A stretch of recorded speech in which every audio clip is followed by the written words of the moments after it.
Hello friends, வணக்கம் and welcome to my favourite recipes Tamil. இன்னைக்கு நம்ம ஒரு சைட் டிஷ் ரெசிபி தான் பார்க்க போறோம்.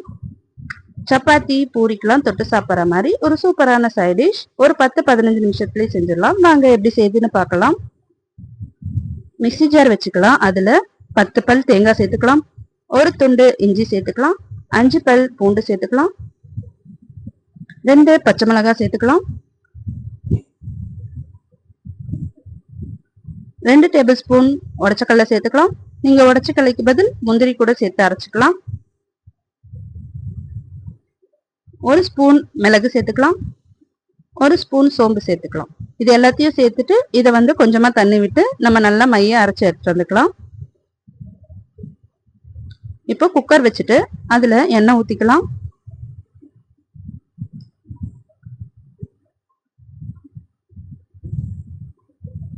ஒரு பட்டை, ஒரு அன்னாச்சிப்பூ, ஒரு கிராம்பு, ஒரு ஏலக்காய் போட்டு தாளிச்சுக்கலாம். 2 மீடியம் சைஸ் வெங்காயம் பொடியா அரிஞ்சு சேர்த்துக்கலாம்.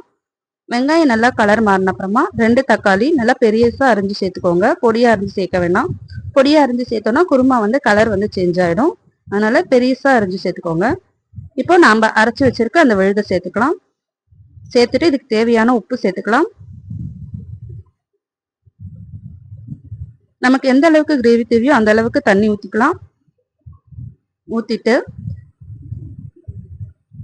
நான் காஞ்ச பட்டாணி ஒரு 8 மணி நேரம் ஊற வச்சிருக்கேன். அதையும் சேர்த்துக்கலாம்.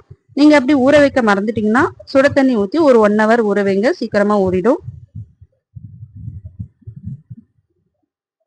இப்போ பட்டாணி சேர்த்துட்டு இதை ஒரு 3 விசில் வச்சு எடுத்தோம்னா ஒரு சூப்பரான ஒரு சைட் டிஷ் சப்பாத்தி பூரிக்கெல்லாம் தொட்டு சாப்பிட்ற மாதிரி ஒரு சைட் டிஷ் ரெடி ஆயிடும். நீங்களும் செஞ்சு பாருங்க. செஞ்சு பார்த்துட்டு எப்படி இருந்ததுன்னு கமெண்ட் பண்ணுங்க.